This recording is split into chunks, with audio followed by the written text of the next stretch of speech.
título de esta mesa, si encontrara yo mis anteojos sería tanto más fácil, es hacia los que sufren cárcel, precariedad extrema, o sea, gente que está donde las papas queman, como decimos acá en nuestro país.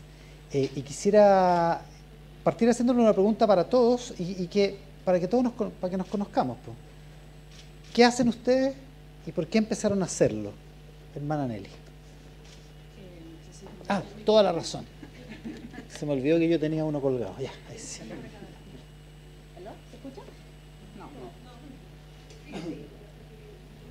Hola. Bueno, muchas gracias. Toque mágico. Bueno, ¿cómo era la pregunta? Tengo déficit atencional. ¿Qué es lo que haces y cómo empezaste a hacerlo? Bueno, yo acompaño a las mujeres privadas de libertad desde hace 20 años en la cárcel de Valparaíso y ahora estoy acá 14 en la cárcel de San Joaquín. ¿Por qué lo hago? Porque por pasión, porque creo que todos los que nos equivocamos en la vida, los que hemos cometido errores o delitos, tenemos una segunda oportunidad y creo que Dios me llamó por vocación, yo soy religiosa del Buen Pastor, a servir y mi servicio se planifica en la cárcel de mujeres. ¿Por qué empezaste a hacerlo en la cárcel? Porque yo cuando era muy joven, que hace muchos años, cuando estaba en el colegio me llevaron a conocer una cárcel en Santa Cruz donde yo vivía y me impresionaron mucho las rejas. Eso lo tengo así como tengo la imagen de las personas tras las rejas. Entonces yo tenía 16 años y yo dije, cuando sea grande voy a ser gendarme para cuidar presos. Esa fue mi primera motivación. Y luego de eso me vine a Santiago a estudiar y me tocó presenciar un hecho horrible, terrible, hace 34 años atrás en una escuelita. Yo estaba estudiando pedagogía en Pudahuel, vi cómo estaban abusando una niña en tiempos del PEN y el POC en Chile, se sentía muy grande y mandaban cuadrillas de hombres a limpiar las escuelas y ahí presencié ese abuso y creo que eso transformó mi vida. Yo tenía proyectos, yo quería ser mamá, quería casarme, quería tener muchos hijos y siento que esa imagen de esa niña a mí me cambió la vida y empecé a buscar dónde poder servir. Y conocí 2 congregaciones religiosas antes de la del Buen Pastor. Cuando conocí el Buen Pastor y vi que tenían las cárceles, ahí yo volví al tercero medio y creo que de ahí nació todo y lo hago de verdad, con el corazón. Yo soy una mujer muy apasionada y creo que las mujeres de la cárcel tienen que tener una segunda oportunidad y creo que algún día en Chile no tendremos cárceles de mujeres. Eso. Román, a ver si lo digo bien. Román de Chativió. Oui. Lo dije bien a la primera, de la Fundación Misericordia. ¿Por qué haces y por qué empezaste a hacerlo y qué es la Fundación Misericordia? Bueno, entonces yo soy Román, soy francés, soy casado con Reina, que es brasileña, y es la mejor parte del equipo, pero no pudo estar.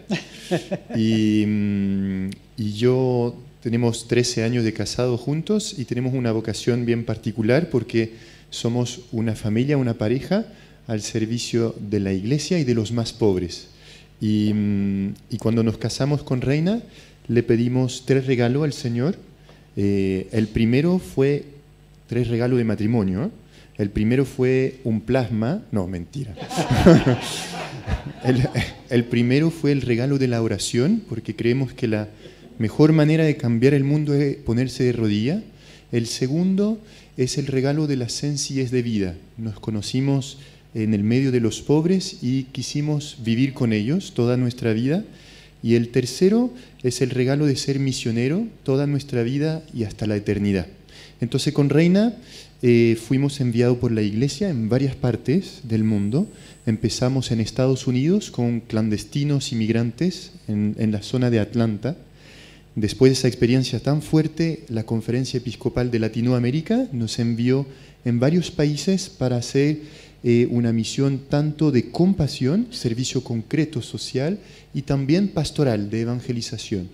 Y hace 6 años atrás, la Conferencia Episcopal de Chile nos envió a establecernos en una población de Santiago, y cuando llegamos a La Pincoya, yo no sé por qué razón, pero sentimos que era nuestra tierra, sentimos que era el lugar donde Dios quería que estuviéramos. Así que nos fuimos a vivir a la población.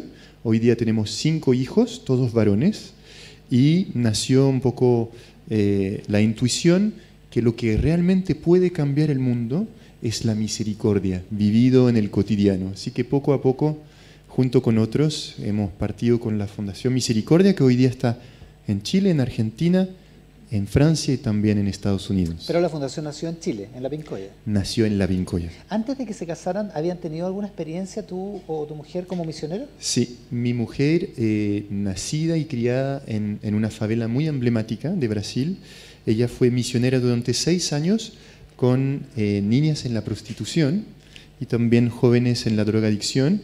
Y yo, por mi parte, en sectores bien fuertes de inmigración, en Marsella, en el sur de Francia, 2 años de misionero.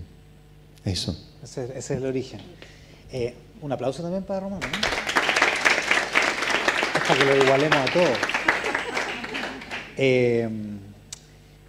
Espérate, ni con anteojos veo. Patricia Beltrán, Pati, ¿por qué haces lo que haces? ¿Cómo empezaste a hacerlo? ¿Y qué es la Fundación Betania? Hola, Iván. Bueno, soy Patricia Beltrán, yo vengo de Valparaíso. Durante 24 años fui religiosa en una congregación de origen español. ¿Nos siguen los españoles, padre? La verdad es que yo estaba, yo diría, súper bien en mi congregación. Creo que tenía todo. Me sentía muy cómoda, no me faltaba nada. Y en una ocasión, yendo por una calle de Valparaíso, me encuentro en una esquina, como a las 8 de la noche, no sé lo que andaba haciendo a esa hora, una monjita sola, pero andaba yo caminando, y me encuentro con una chiquilla que está en una esquina ejerciendo el comercio sexual. Y entonces, cuando me acerco donde ella, me detuvo y me dijo: madrecita, ¿le puedo pedir un favor? Y yo le dije: sí, dime. Necesito tanto que me den un abrazo. ¿Usted me puede dar un abrazo? Y yo le di un abrazo a la Anita. Y en ese abrazo, que siento que duró toda una eternidad, me di cuenta en la profunda soledad que estaba esta chiquilla y tantas mujeres como ellas que no tenían oportunidades, o que nadie les tendía una mano, o que nadie era capaz de detenerse y mirarla y mirar a la persona que había detrás de la Anita. Y me revolucioné entera, po. Tanto así. Cuando la Anita te abordó, ¿pensaste que te iba a pedir plata o algo así? Yo pensé que la Anita, los juicios de las personas, ¿no? Pensé que la Anita me iba a pedir plata. Entonces yo, en ese minuto, cuando iba acercándome donde ella, dije: tengo 2 opciones, seguir o desviarme por el camino. Y lo que hice fue seguir. ¿Y cuando la abrazaste, qué? Cuando la abracé, tú acabas de decir lo que pasó. Sí. Entonces dijiste: hay muchas mujeres. ¿Pero qué sentiste cuando? Sentí su corazón latir al unísono con el mío, y en ese minuto creí y pensé que mi vida tenía que dar un vuelco. Eso sentí. O sea, tú ya estabas entregando una vocación. Y estaba entregando, pero sentía que tenía que ser mucho más que eso. Y nada, empecé un proceso de reflexión, de darme cuenta que era lo que el Señor me estaba pidiendo con este encuentro tan fortuito con la Anita. Y dije en mi congregación que quería dedicar mi vida completa a acoger a mujeres en situación de extrema vulnerabilidad. Y así fue como nació Betania Acoge. Nació con esta inspiración de una mujer excepcional, que hoy día es toda una profesional, que logró salir adelante, y así como ella, tantas otras que hemos apoyado, que seguimos apoyando. ¿Por Betania te tuviste que salir de la congregación? ¿O eso fue después? No, eso fue después. Ya. Sí. O sea, en la congregación te dieron permiso, sí, te me dieron un tiempo hacerlo. de permiso, 1 año, para que yo pudiese hacer un proceso de reflexión y darme cuenta que era lo que quería. Y después de ahí ya, al año siguiente, yo tomé la decisión de dejar definitivamente la congregación y fundar Betania Acoge. Un aplauso para la Pati también, ¿no?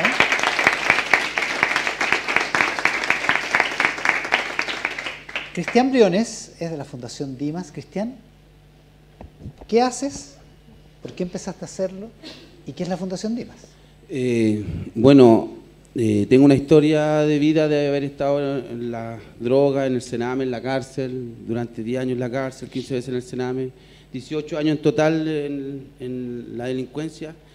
Y dentro de la cárcel conocí un sacerdote que fue la única persona que dentro de todo este proceso que me trató como persona. Ya habéis pasado los 18, ya estás en la cárcel probablemente. Estaba en la cárcel cumpliendo la segunda condena de 3 años. O sea, claro, había ya hecho una condena de 7 años, salí en libertad y volví a la cárcel hace 3 años y ahí me hice amigo porque ya conocí al sacerdote, al padre Nicolás Vial. Y bueno, a las finales salí, lo busqué, me dio ayuda, pude salir adelante, trabajé en su fundación, que empecé haciendo, en Fundación Paternita, donde empecé haciendo aseo, y terminé haciéndome cargo de un programa dentro de taller de confección de rosario, que se hacía en la cárcel de Puente Alto, y yo lo instalé en 2 cárceles más. ¿Ya? Y bueno, porque Dios quería otra cosa, salí de Paternita, ¿ya? Porque yo, este taller lo transformé en un programa donde la idea mía era darle continuidad después de que salgan de la cárcel. Entonces yo estaba haciendo una empresa distribuidora de productos de aseo dentro de Paternita. Pero para que trabajaran los presos cuando salieran. Que tenían antecedentes y era lo que yo había vivido cuando salí la primera vez. Cuando te 7 años, años, nadie me dio trabajo por tener antecedentes. Entonces, a través de mi experiencia empecé a hacer esto. Pero como digo, raramente salí de Paternita, y porque en este proyecto que tenía dentro de Paternita no estaba contemplado el espacio religioso católico, que lo logramos a través de Fundación Dimas. Entonces salí de Paternita y empecé a hacer mi propia fundación con este sueño que yo tenía de hace mucho tiempo. Como yo había vivido en las cárceles y veía que dentro de las cárceles existían los hermanos evangélicos, pero no el espacio católico, hablo donde yo estuve, que en las cárceles de hombres no existe un dormitorio católico, solamente los dormitorios evangélicos. Sí. Entonces mi idea era esa. Un estándar distinto. Sí, y mi idea era esa, que era, incluso yo lo comenté con varias personas, o sea, un sueño, una locura. Creo que se había intentado antes con un módulo y no se logró. Y bueno, salgo de Paternita y empiezo a hacer mi propia fundación, que tiene un poquito más de 1 año, y empecé a remar hasta que conseguí el espacio dentro de la cárcel. Mi idea era un espacio de tener una pieza, no sé, me imaginaba la penitenciaría con 4 o 5 personas católicas, primera pieza, decía yo, pero bueno, gracias a Dios firmamos un convenio con Gendarmería donde nos dieron un módulo completo, donde gracias a Dios, o sea, con mucha bendición también, salieron empresarios que dijeron vamos a arreglar este módulo completo. ¿Ya? Y lo van a hacer módulo católico como corresponde, con una capilla, y queremos transformar esa capilla más adelante ojalá en una capilla de adoración perpetua. ¿Y ese es tu plan de ahora, digamos? Ese es mi proyecto de ahora, que es un proyecto que empieza dentro de la cárcel, ya tenemos 12 personas. Perdona, ¿es en la penitenciaría? Dijiste, en Colinado. Ah, en Colinado, ya. Sí, tenemos 12 personas, donde dentro de estas 12 personas, que son los primeros, digamos, los que van a estar en este espacio, está mi hermano también, está cumpliendo una condena de 15 años. Y él sería como uno de los monitores, y él además es alguien que se entregó a Dios dentro de la cárcel, no afuera, y después de esta condena, así que creo que él es bien consecuente, y bueno, todo se dio porque Dios así lo quiso. Y hoy en día estamos haciendo esto. Están haciendo este proyecto. Claro, y que es la continuidad con lo mismo que después al fuera una empresa los va a recibir, donde van a seguir capacitándose y adquiriendo los hábitos laborales. Tú dijiste, Cristian, que conocías a Nicolás Vial, al padre Nicolás Vial, pero que cuando volviste a tu segunda condena te hiciste amigo. ¿Cuál es el momento? ¿Cuál es el momento así que tú decís, miráis para atrás y decís, ahí, en ese momento cambié, en ese momento las cosas cambiaron para mí, en ese momento me convertí en lo que soy ahora? Bueno, tengo una experiencia, yo me habían dado una oportunidad ya de Paternita, en trabajado en un supermercado, pero sin ningún proceso. Entonces yo me enamoré de mi mujer, dejé las drogas porque dentro de la cárcel consumí droga, nunca dejé de consumir droga, o sea, ni siquiera me sirvió para desintoxicarme. Entonces conocí a mi mujer, dejé las drogas, me acerqué a Paternita, me dieron un trabajo, pero después de un año empecé a recaer, a producto de que hubo una fiesta en este supermercado y andaba con alcohol, copete yo, y me entro al baño y estaban jalando cocaína y digo que me den, y ahí empecé a recaer de nuevo, a recaer. Y cuando estoy ya perdido, hundido, ya había salido adelante, pero recaí y hundido, ya me habían echado del trabajo, estaba consumiendo droga, todo flaco, todo sucio. ¿Te echaron de Paternitas por eso? Me echaron del supermercado. Ah, del supermercado, claro, ya. del supermercado donde estaba yo trabajando, que me había conseguido Paternita, y nació mi hija, en todo este transcurso, entonces yo me estaba drogando cuando... y cuidando a mi hija. ¿Te bancó tu mujer? ¿Ah? ¿Te bancó tu mujer? Sí, y boto el humo de la pasta base y cuando me abraza mi hija, o sea, las piernas, y yo la miro hacia abajo y ella me mira hacia arriba, y ahí creo que fue el punto donde yo me arrodillé y empecé a pedirle a Dios que me ayudara a salir de la droga, que la droga no me permitía ser un papá, un hermano, un hijo. Y en esta oración me acuerdo del padre Nicolás de nuevo, que me había dado la oportunidad, pero yo le había fallado. Pero dije, lo voy a ir a ver igual, todo flaco, todo sucio, todo mal. Me dije, me va a retar y me va a zamorrear, pero no importa. Pero todo lo contrario, o sea, era como Cristo me estaba esperando, de verdad. Me recibió con una sonrisa, con un abrazo. Como el hijo pródigo. ¿Ah? Como el hijo pródigo. Y ese fue un día viernes.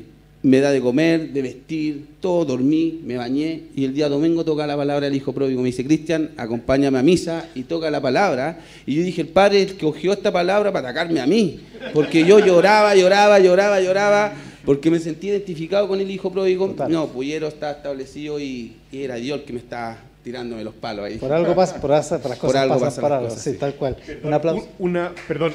Un aplauso. Se me olvidó avisar que recuerden anotar preguntas para pasársela a Iván. La conversación está muy interesante, pero que también ustedes puedan participar. Las anfitrionas recogen los papelitos y se le pasan al moderador. Seguimos entonces con la conversa. Gracias. Las historias son, ya saben, ya las vieron, ya las escucharon, son increíbles. Pero ustedes no son solo gente buena. Digo, hay un montón de gente buena. Pero ustedes tienen una particularidad, ustedes son buenos y son cristianos, son católicos. Y ser católico hoy es incluso más difícil que ser de la U, digamos. Porque, o sea, digo, no están los tiempos para ser católico. ¿De dónde sacáis fuerzas tú, Nelly, para seguir en esto, a seguir siendo católica, seguir diciendo que eres católica y seguir haciendo lo que haces? Y yo creo que la fuerza, bueno, primero de la oración, la fuerza me la da Dios, y segundo me la dan las mujeres. Yo me acuerdo cuando empezaron a salir los primeros abusos, bueno, Caradima, después, bueno, todo lo que hemos escuchado y visto en la televisión.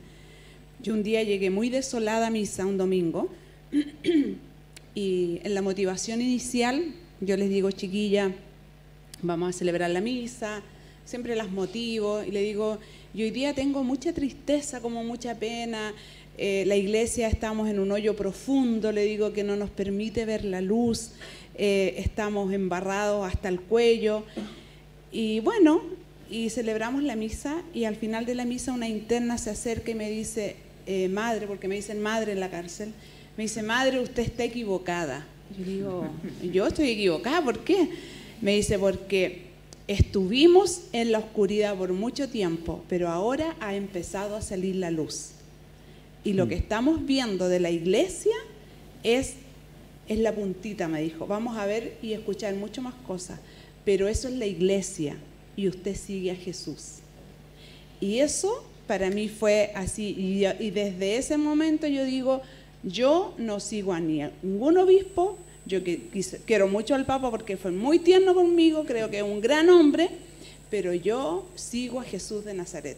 Sigo al Jesús del Evangelio, el Jesús que se postró ante la adúltera, al Jesús que se detuvo con la samaritana, al Jesús que se juntó con los leprosos, que acogió a las prostitutas, al Jesús que proclamó la libertad para todos. A ese Jesús yo sigo.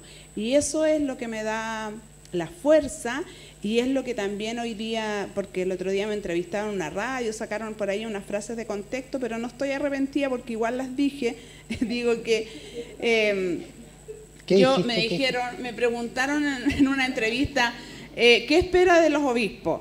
Y yo dije, nada, no espero nada, de verdad, y lo digo aquí, yo no espero nada. Yo espero que tengamos una iglesia más sinodal, como dice el Papa, una iglesia más horizontal, y que si un obispo se sienta a conversar conmigo, yo le diré por su nombre. Me prometí a mí misma no decir más monseñor, no decir más padre. O sea, yo he ido haciendo un proceso que me hace ser hoy día una mujer consagrada feliz y una católica feliz, porque tengo claro que no sigo a ningún hombre, sino a Jesús de Nazaret.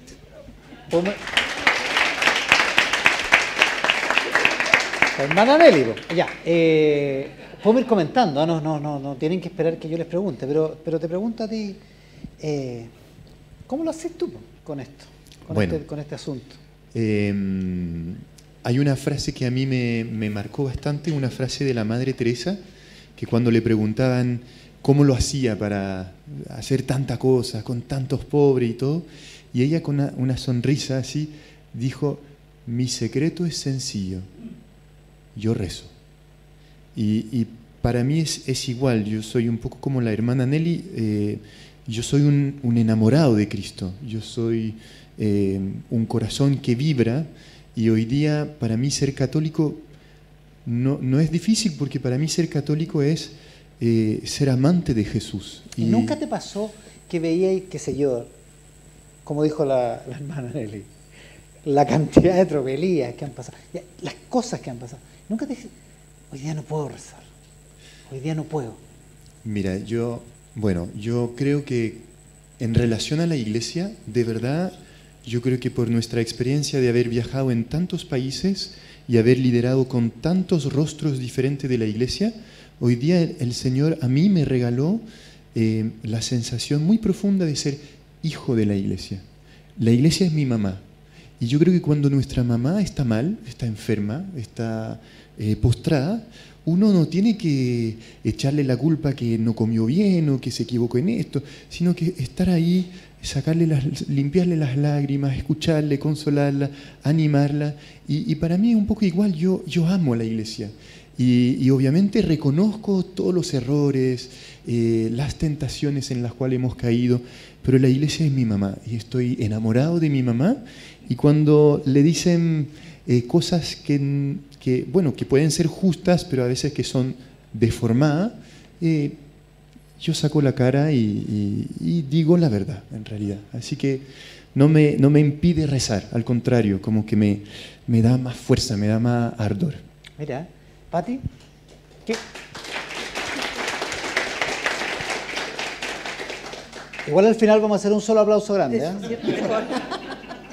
Pati, ¿cómo lo haces tú? ¿Cómo te enfrentas a esto? Mira, la verdad es que yo creo que mientras más conflicto hay, más necesidad de oración es lo que a mí me ha pasado.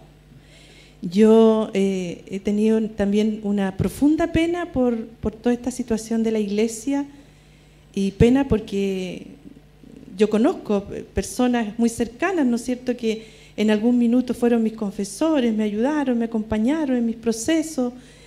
Entonces, cuando veía todo y escuchaba todo lo que se decía, obviamente, como ser humano me siento profundamente apenada y triste. Pero sabes que desde ahí sentía la fuerte necesidad de ponerme en contacto con el Señor y rezar, y rezar, y rezar. En nuestra fundación tenemos un oratorio chiquitito, súper sencillo, y yo siento que ese es mi espacio todos los días, donde yo pido por la iglesia, pido por mí también y pido por todas mis chiquillas, y siento que esa es mi tarea hoy día, rezar, estar como muy de la mano con el Señor. Yo no me he peleado con el Señor, todo lo contrario, lo encuentro un cuate regio, estupendo. Además que me encanta porque el Señor es mujeriego, le gusta andar con hartas mujeres, entonces lo encuentro súper choro. Por lo tanto, siento que es un hombre excepcional que en ningún minuto me me va a desilusionar y nada, pues, yo creo que esa es mi tarea hoy día, rezar harto. Pidió disculpas al obispo nuevo ayer, ¿eh? Pero ¿qué les pasó cuando dijo eso de que no había mujeres en la última cena y todo eso? A ver, yo quiero decir algo. ¿Aló? Ahí Quiero está. decir algo antes con respecto a la iglesia, porque yo creo que la iglesia no son los obispos ni los curas, la iglesia somos todos. Entonces, si estamos embarrados, estamos todos embarrados por igual.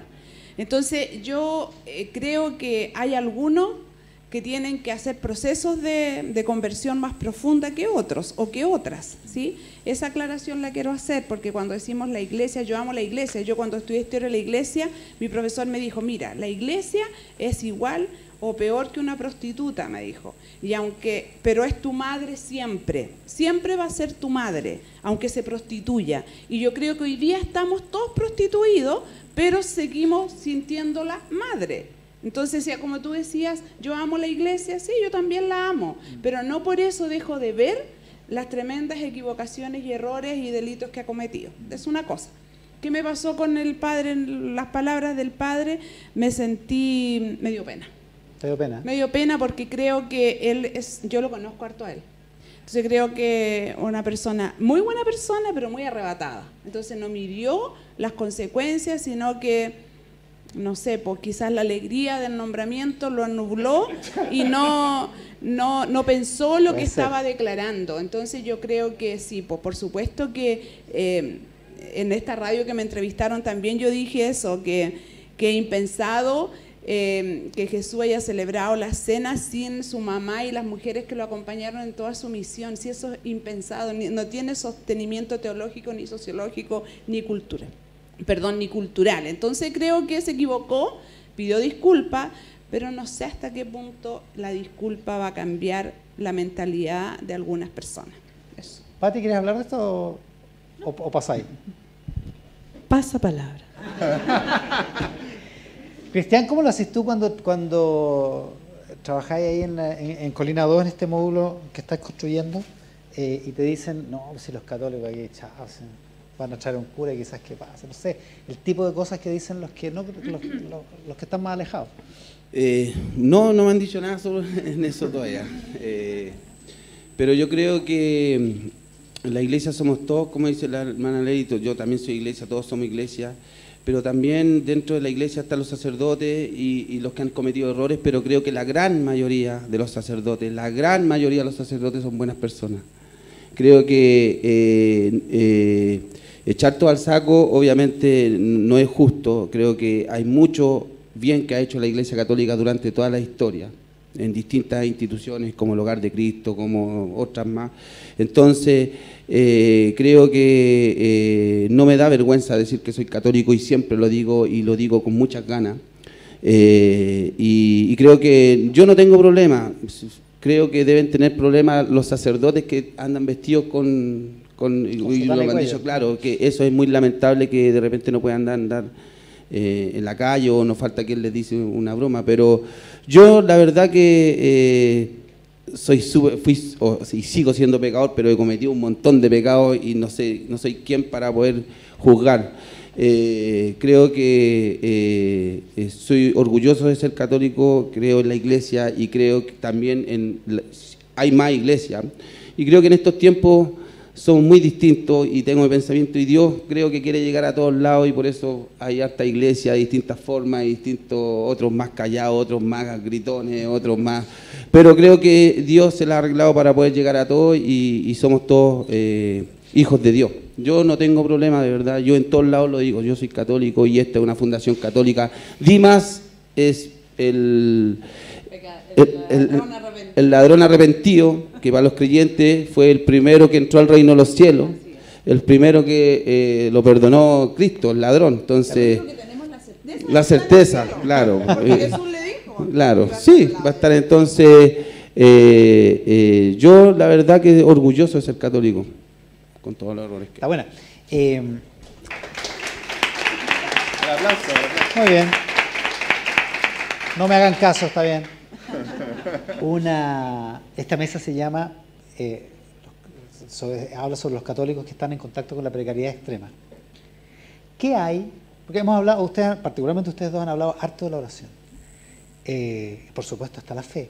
Pero ¿qué hay en el trabajo con los más abandonados, con los más miserables, donde tú decías, encuentro la misericordia, el sentido de la misericordia? ¿Qué hay en esas personas que les ha enseñado algo a ustedes? Pati. ¿Qué hay? Bueno, a mí las chiquillas todos los días me enseñan.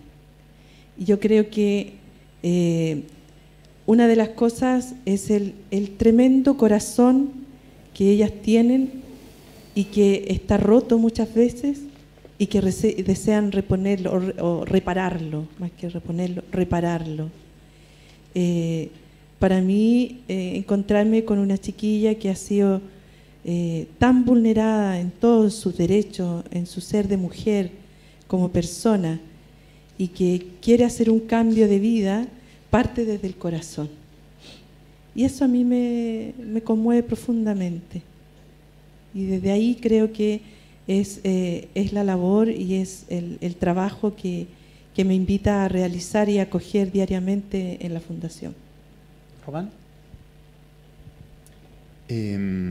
Esa pregunta a mí me llega mucho porque cuando preguntabas cuál fue el punto de partida de tu vocación, la mía fue un Viernes Santo en esa favela de Brasil donde visité a una persona que estaba postrada, Ricardo, y cuando lo visité, Ricardo me contó un poco toda su historia de vida, y cuando llegó al contarme la pérdida de su hijo único por bala loca, de tráfico de droga, su hijo había fallecido, empezó a llorar, a llanto así, y yo le limpié las lágrimas de su rostro tan noble, una persona que había pasado toda su vida sufriendo en la favela, y ahí en ese momento yo tuve un encuentro como místico con Jesús, y escuché una frase en mi corazón que decía: Román, la felicidad que buscas al servicio de los pobres la encontrarás. Y eso era en el 2003, hace un par de años atrás, y desde ese día mi vida dio un giro total, y desde ese día, ese Viernes Santo, nunca he dejado de servir a los pobres. Y para mí es fundamental eso, porque quizá me van a excomulgar por lo que voy a decir, pero para mí estar al lado de una persona en situación de pobreza es igual que comulgar en la misa. De la misma forma que yo recibo la Eucaristía y comulgo y vivo un encuentro íntimo con Jesús, cuando yo entro en esa casita de la población, en la Pincoya, y estoy con una abuelita y la puedo abrazar, es el privilegio que Jesús me regala de decir: aquí me tienes, de forma misteriosa vivo en esa persona. Y para mí eso cambia toda la dinámica del servicio social, porque no es una cuestión que te agota, te deja como toda, sino que para mí es un encuentro misterioso con el que amo. Y cuando salgo a visitar, cuando me encuentro con la gente de la calle, mis ojos hay un GPS que dice: ¿dónde estás, mi Señor? ¿Dónde te escondes? Revélame tu rostro. Y para mí esa experiencia no tiene precio, y yo creo que es lo que me hace feliz. ¿Te hace sentido eso, Nelly? ¿Tiene sentido para ti? Profundamente, Román, lo que tú has dicho me hace sentido. Hay una frase de mi fundadora una monja francesa del año 1855 que fundó el Buen Pastor, 1835, perdón, y ella dice: siempre he amado a los más pobres y los he amado con todas las fuerzas de mi alma. Y esa frase es la que le ha sentido a mi vida. Y a mí lo que me conmueve de las mujeres de la cárcel es que yo no espero nada de ellas. O sea, no espero retribución. Es dar por dar. Y es tanta la felicidad de poder abrazar, de poderlas ver que se ponen de pie, de que son protagonistas de su proceso, que van a la universidad, que van a los institutos profesionales a estudiar, que se reconciliaron con sus hijos. Eso, como tú dices, no tiene precio. Y para mí, esto del comulgar que tú dijiste, para mí tiene tanto valor, porque puede pasar, yo voy a misa los domingos y a veces en la semana, yo vivo en San Felipe ahora, entonces viajo todos los días, entonces a veces no alcanzo a ir a misa, pero yo llego a mi casa y rezo en mi oratorio y digo: Señor, yo no tuve la celebración de la Eucaristía como se celebra, pero tuve muchas Eucaristías durante el día porque pude abrazar a muchas mujeres. Y yo creo que esa es la esencia de la entrega así como absoluta, sin esperar nada, pero que me hace feliz. Abrazar, igual que tú, Pati. Abrazar. Cristian, te mandan una pregunta. ¿Puede tener rehabilitación una persona que lleva más de 30 años en la droga y alcohol? Con 3 intentos de rehabilitación y vuelve a caer, ¿hay esperanza ahí o no? Yo creo que siempre hay esperanza. Si está en Cristo, hay esperanza. Nosotros por eso tenemos el proyecto de evangelización. Creemos que de la mano de Cristo, de la mano de Dios, es mucho más fácil y siempre Dios nos está bendiciendo. Entonces, creo que por ahí puede ser, pero sí hay esperanza. Y con respecto a la otra pregunta, creo que incluso la palabra lo dice. O sea, estuve preso y no me viniste a ver. Estuve en el hospital y no me viniste a ver. Estuve en la calle, pasé frío y no me diste de abrigo. Entonces, ¿cuándo estuviste en Cristo? Cuando era ese niño, ese que está en la cárcel, la señora que está en el hospital, ese es el Cristo. Mateo 25. Sí, Mateo 25. Y creo que Cristo, cuando vino a la tierra, vino a los pecadores. Y creo que estoy en el lugar preciso. Creo que Cristo, si hubiera venido a la tierra ahora, quizás hubiera visitado muchas veces las cárceles, porque ahí están los que realmente necesitan de Él, los que necesitan arrepentirse, los que necesitan cambiar su vida, los que necesitan despojarse de todo ese peso que llevan, de todo ese sufrimiento, de toda esa, a lo mejor sentirse mal, de haber hecho daño a personas, haber matado. Creo que ahí esa es mi recompensa, poder ayudar a estas personas, que creo que Cristo lo haría en este tiempo ahí también. Gracias, Cristian. Oye, esta pregunta es para todos, pero me da la impresión de que la Pati y la Nelly la pueden contestar quizás así mejor, a lo mejor. ¿Cómo es el sufrimiento de las prostitutas y de los privados de libertad? Bueno, el sufrimiento... Eso es, ¿cómo es el sufrimiento de las prostitutas y los privados de libertad? Yo creo que el sufrimiento va muy de la mano con el dolor, con la historia de vida que una mujer, ¿no es cierto?, que ha tenido que llegar a esto que no quería, pero que está ahí o estuvo. De verdad que es algo que es desgarrador.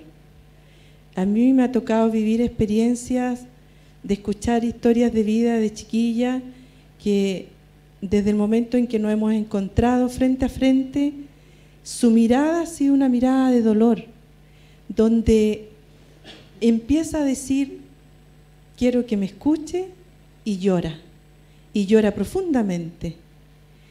En esas lágrimas descubro todo este dolor y todo este drama que está viviendo, pero también creo que son lágrimas para ir purificándose y soltando toda esa pena interna que tiene de estar en un lugar o de hacer algo que nunca había querido hacer.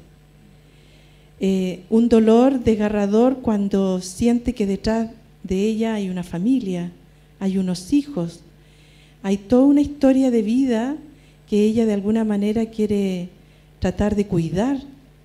Entonces, por lo mismo nosotros generalmente en nuestra fundación no hablamos de mujeres de prostitución, hablamos de marginalidad, porque de verdad que es un tema que está tan, ya ellas están marcadas, seguimos marcándolas nosotros, entonces hablamos de marginalidad, porque creo que desde el momento en que existe la posibilidad de poder descargar un poco todo este dolor y esta pena, se pueden ir sanando y llega un minuto en que logran superarse. Eso. ¿Nelly? Bueno, el sufrimiento de una mujer privada de libertad es desgarrador siempre. Y yo siempre digo que una mujer privada de libertad es condenada 3 veces. Y la condena que le da el tribunal, la condena que le damos nosotros, la sociedad civil, porque decimos merecido se lo tiene, ojalá lo hubiesen dado más años, esos son nuestros términos. Y la tercera condena y la más dolorosa es la separación de los hijos. Y yo creo que ahí está el proceso de donde una mujer puede caer en una depresión profunda, y también donde está la motivación para volver a ponerse de pie y seguir luchando porque tiene que reencontrarse con sus hijos. Solamente así cortito para aclarar, un día una mujer, yo tengo un patio bajo la administración, como el Cristian dice que quiere tener un patio católico, bueno, yo tengo un patio que se llama Buen Pastor, donde viven 51 mujeres, y las mujeres para ir ahí postulan, entonces no por conducta, sino porque la que quiere empezar a hacer un proceso de cambio postula al patio. Y había una, que ya se fue en libertad, que se portaba pésimo. Entonces ya como que tenía que sacarla del patio, yo tenía a la gendarme aquí, pero madre, ¿cómo no la saca? Mire, otra vez, no sé qué. Entonces decía yo, señor, por favor, dame una luz. La llamé. Y le digo, Gina, ¿por qué usted se porta tan mal? Y me dijo, mire, madre, me siento tan sola, y empieza a contarme. A mí me crió mi abuelo. Mi abuelo se murió cuando yo tenía 13 años. De ahí mi mamá nunca me quiso. Mi mamá era drogadicta. Yo me fui a la calle, empecé a robar y he estado muchas veces presa por robo, por 30 días, 50 días, y esa ha sido su trayectoria. Fui mamá de 2 hijos, me las quitaron. Después me emparejé con un tipo más joven que yo con VIH y hoy día estoy infectada de VIH. Dice, y yo cuando robaba y me iba muy bien, yo le pagué a mi mamá un día en la noche para que durmiera conmigo porque quería sentir el calor de mamá. Entonces yo dije, me paré, la abracé y lloré con ella, porque dije, ¿quién de nosotros no durmió un ratito con su mamá? Yo dormía con mi mamá, porque eso, el calor de mamá, ella nunca lo sintió. Entonces su historia la hacía ser como estaba ahí. ¿Por qué lo hacía? Para llamar la atención. ¿Para qué? Para conversar con nosotros. Entonces desde ahí la Gina pasó a ser la regalona hasta que se fue. Y no ha vuelto, gracias a Dios. Pero eso, ¿se fijan? Entonces yo digo, ese es el dolor de una mujer privada de libertad, el abandono absoluto en el que nace, crece, se desarrolla y llega a la cárcel. ¿Cómo lo hacen en un nivel personal, humano? Más allá de la energía que pueden encontrar en el misticismo, en la oración, ¿cómo lo hacen para lidiar con el mal sabor o con la tristeza, con la pena, con la depresión incluso que pueden provocar las historias que ustedes están conociendo todos los días? ¿Cómo lo haces tú, Cristian? Bueno, en realidad igual mi historia de vida me ha hecho ser cuero chancho. O sea, igual las historias que escucho son muy parecidas a las mis historias. Entonces creo que he naturalizado mucho toda esta historia a través de la mía, de lo que yo he escuchado dentro de la cárcel día a año, escuchando también gente, todo el sufrimiento y todo, y como te digo, es muy parecido a la historia mía.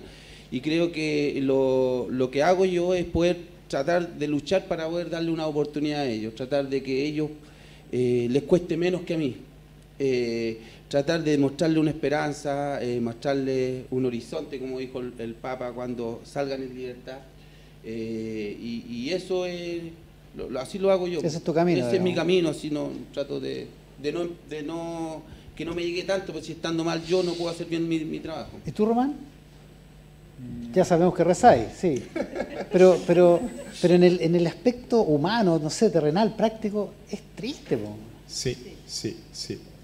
Es triste y yo creo que es inevitable que nos afecte y que me afecte.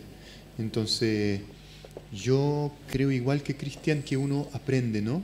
Y se deja modelar por la pobreza y por las situaciones tan difíciles con las cuales uno se enfrenta día a día. Y yo tengo el tesoro de tener a mi mujer, a mis hijos, y hablamos mucho con Reina, y tenemos una cosa bien sencilla. En la noche, en la cena familiar, hacemos lo que llamamos la gracia del día. ¿Ya? Y la gracia del día es que cada uno tiene que compartir algo de bello que ha visto durante su día. Todos, los niños y los grandes. Los niños y los grandes. Y nosotros enfrentamos lo difícil con lo bello. Yo siempre digo que hay o la contemplación de ver lo que está bello o la desolación. Entonces, en vez de fijarse y poner la mirada siempre en lo que está mal, yo elijo de ver lo que está bien, aún en una situación de una persona que tiene todo mal, pero mira, sonríe de maravilla. Y de eso me aferro. Pati. Mira, yo hago una cosa que es súper entretenida. Yo tengo una bolsa y la lleno de piedras. Y entonces, generalmente los días viernes, después que salgo de la fundación, me voy a un mirador de Valparaíso y tiro piedras lo más fuerte posible, diciendo, ¿no es cierto?, todo lo que se me ocurre en ese minuto en contra de todos los que hacen sufrir a mis chiquillas.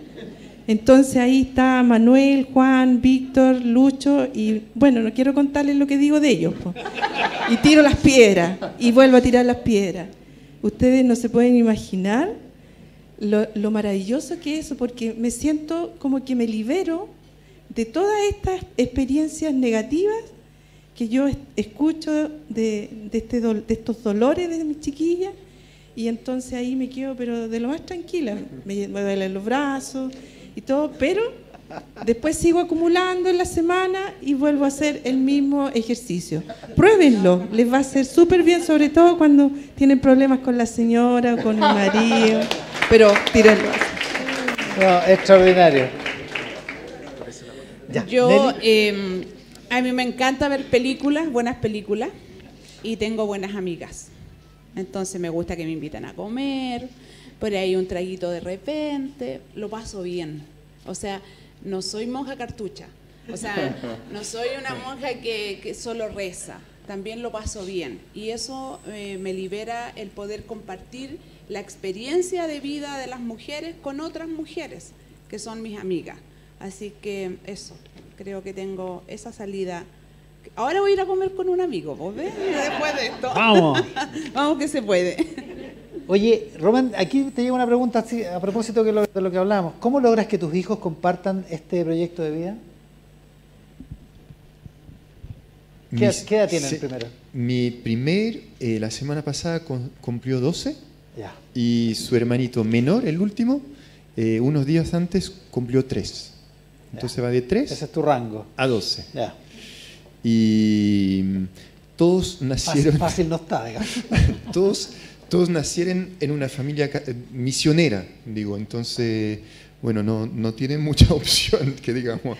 Pero te diría que hoy día mis hijos se sienten muy orgullosos de lo que vivimos como proyecto familiar. Tienen una vida bastante normal. Van al colegio en la mañana, es la misma dinámica que todas las familias del mundo, y después en la tarde están más con Reina, que es mamá, dueña de hogar.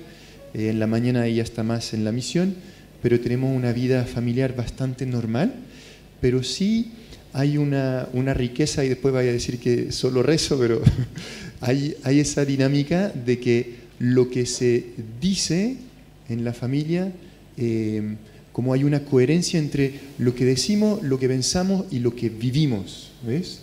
Entonces se siente una coherencia de vida bastante normal, y yo te diría que es un privilegio para mí educar mis hijos en la Pincoya, porque si en nuestro planeta la mitad de la población, como en Madagascar, vive en situación de pobreza, sería una crueldad de educar a nuestros hijos sin que tengan un contacto con la realidad. ¿Por qué hay gente que se drogan? ¿Por qué hay gente que roban? ¿Por qué las calles de mi barrio son sucias? Y bueno, da lugar a preguntas reales. Entonces, yo no sé si es más peligroso educar a tu hijo en la dehesa o en la Pincoya. Oye, Daniela pregunta para todos, ¿eh? ¿Piensan ustedes que pobreza y delincuencia son factores que están interrelacionados? ¿Cristian? En algunos casos no. Pero creo que la pobreza, la desigualdad es un factor. Muchas personas han vivido lo que yo viví y no fueron delincuentes y no fueron lo que yo hice. Y pudieron salir adelante con todos los esfuerzos, con todo. No todos somos iguales.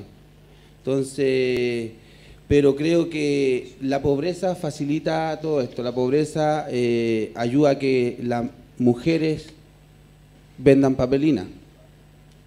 La pobreza ayuda a que... yo cuando era chico, o sea, yo tengo 41 años, y yo viví en un campamento, donde yo veía, este campamento queda cerca de La Vega, Los Valleón, y yo veía cómo los adultos, al pasar los camiones con mercadería, se subían arriba y tiraban las cajas con mercadería.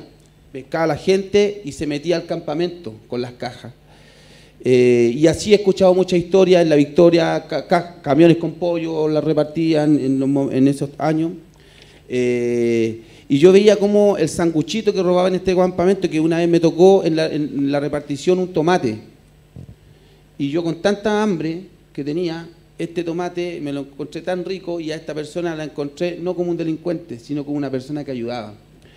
Entonces creo que la delincuencia empezó por la pobreza, empezó y se arraigó porque lamentablemente no se intervino adecuadamente. O sea, de que te cierren las puertas por tener antecedentes para poder cambiar es una tontera, pero que no calza en ningún lugar. O sea, es como que te obligan a seguir robando. Entonces creo que sí tiene mucho que ver la pobreza en esto, porque la pobreza también es falta de educación, la pobreza son muchas cosas. Y mi familia, por ejemplo, nadie tuvo estudio, yo soy el primer profesional de mi familia. Mi mamá sabe leer, y mis tíos, 9 tíos que aspiraban en Neoplen cuando yo era chico al lado mío, no saben, no tienen estudio. Entonces mi abuelito fue criado en la calle, a pata pelanda, me decía a mí, me contaba su historia en la calle y aprendió el oficio de mecánico. Entonces, obviamente, la pobreza tiene que ver en la delincuencia. Nelly, te mandan a decir que gracias por lo que le dijiste al Papa Francisco. Y yo supongo esto es una pregunta, porque le falta el signo de interrogación, pero ¿su paso por la Universidad Raúl Silva Enríquez le ayudó? Es una pregunta, ¿cierto? Sí, ya, ok, estamos bien. Sí, yo estudié en la Raúl Silva Enríquez. Claro que me ayudó, por supuesto, porque yo vengo del campo, de una familia pobre, pero no miserable. Yo creo que hay que hacer esa salvedad. Pobre, que no carecí de nada, pero viví con lo justo siempre y pude estudiar. Y pude venirme a Santiago y todo lo demás. Solo para complementar lo de antes, yo creo que no todos los pobres son delincuentes, pero que la pobreza facilita la delincuencia, eso es verdad, ¿ya? Eso estoy muy de acuerdo con Cristian.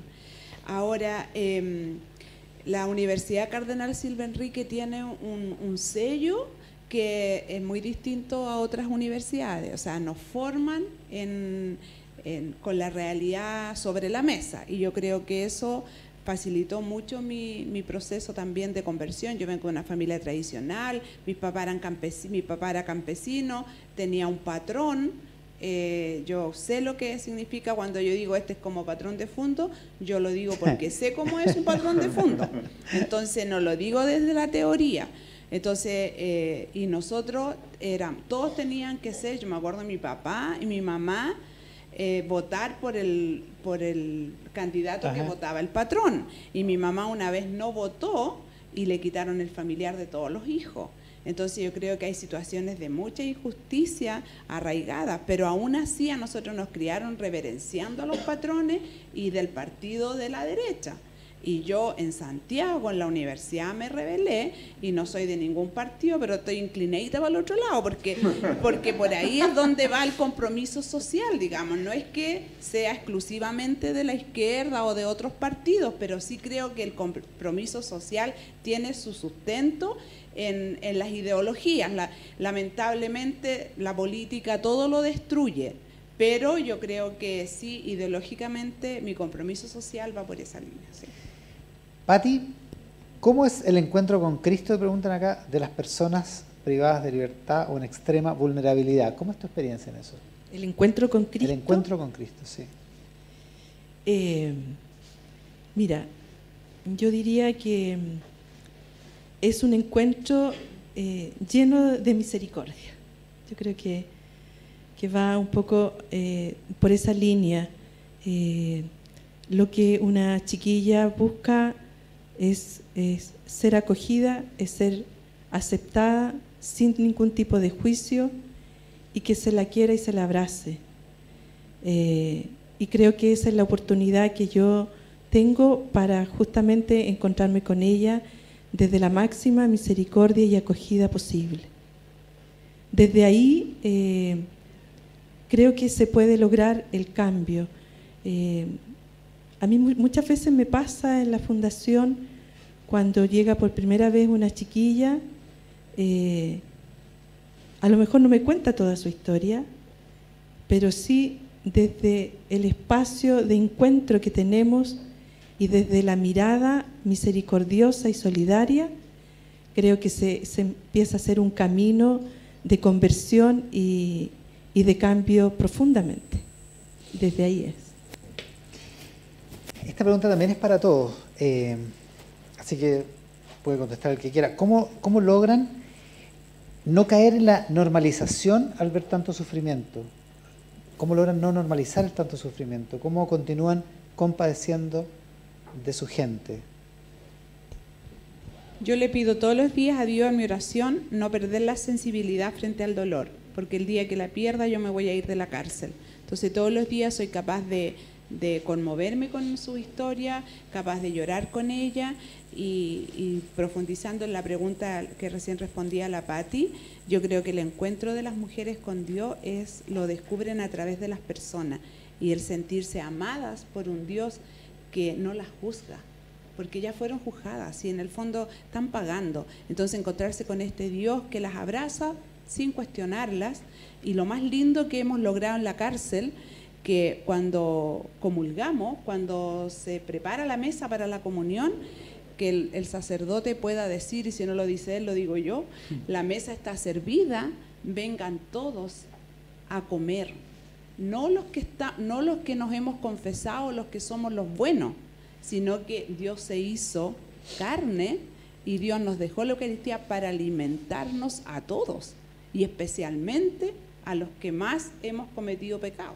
Entonces yo creo que ese es el encuentro para mí más precioso, cuando las mujeres se acercan a comulgar y a veces ni siquiera han hecho la primera comunión, y no estoy diciendo ni una herejía, pero así es, y ellas lo reciben con profundo respeto y adoración, porque Cristo está en ellas y con ellas. ¿Estamos listos? ¿La última? Pero cortito, para que alcancen, porque si no nos van a echar. Cuando ven tanta miseria y tanta desolación, cuando están en contacto tan profundamente con los que más necesitan y con los más marginados, ¿no sienten a veces la tentación de reprocharle algo a Dios? Yo le reprochaba. No tan corta la respuesta.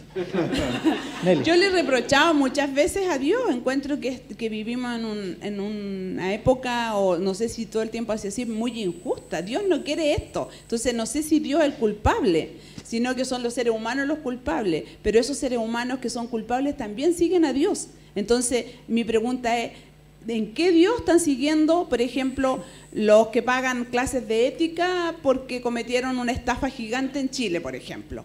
Esos también creen en Dios, como creen en Dios estas pobres mujeres que microtraficaron para comer. Ahí es donde a mí se me arma el conflicto, y tengo que ser muy honesta y decir que no tengo respuestas para eso, porque también creen en Dios y también comulgan. Ese es mi punto. No sé, al que quiera.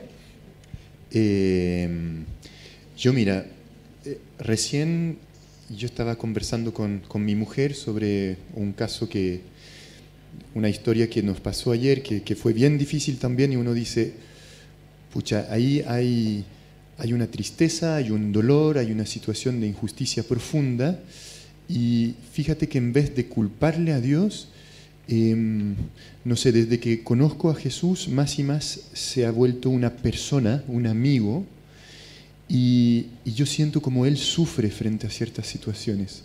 Entonces, en vez de culparle, digo, pucha, pero ¿cómo debe estar tan triste tú? ¿Cómo debe estar en la cruz sufriendo? Y no viene como un grito de la injusticia contra Dios, sino ¿hasta cuándo? ¿Hasta cuándo vamos a replicar las mismas injusticias? ¿Hasta cuándo son los mismos que van a pagar? Y Dios sufre tanto con eso. ¿Pati? Sí, yo un poco como la Nelly, muchas veces en este espacio de oración que hago le reprocho a Dios y le pregunto muchas veces por qué tanto dolor, por qué tanta miseria, ¿Por qué tanta falta de oportunidades? Y yo creo que desde el desahogo personal siento que de alguna manera el Señor me está respondiendo. Muy levemente, pero por lo menos siento como esa presencia viva de Él que me quiere hacer sentir que hay respuesta ante eso. Y yo creo que eso me permite por lo menos seguir confiando. Eso. ¿Cristian? Yo en realidad, bueno, creo que todos somos libres de elegir nuestro camino. Creo que también Dios nos dio esa libertad. Y de repente verte esta desigualdad, injusticia, claro, duele mucho y uno pregunta por qué pasan las cosas, pero también está esa libertad, pero también ahí nos da una oportunidad para poder nosotros encontrar a Cristo, ayudar a esa persona y que esa persona también pueda levantarse y pueda salir adelante. Y así lo veo yo, pues creo que de reprocharle a Dios a lo mejor no lo hago, sino que pedirle nomás, orar y que nos dé la fuerza para poder sacar a las otras personas adelante. Cristian, Nelly, Pati, Román. Creo que hablo en nombre de todos. Muchísimas gracias por estos maravillosos minutos. Ahora sí, un gran aplauso. Ahora sí.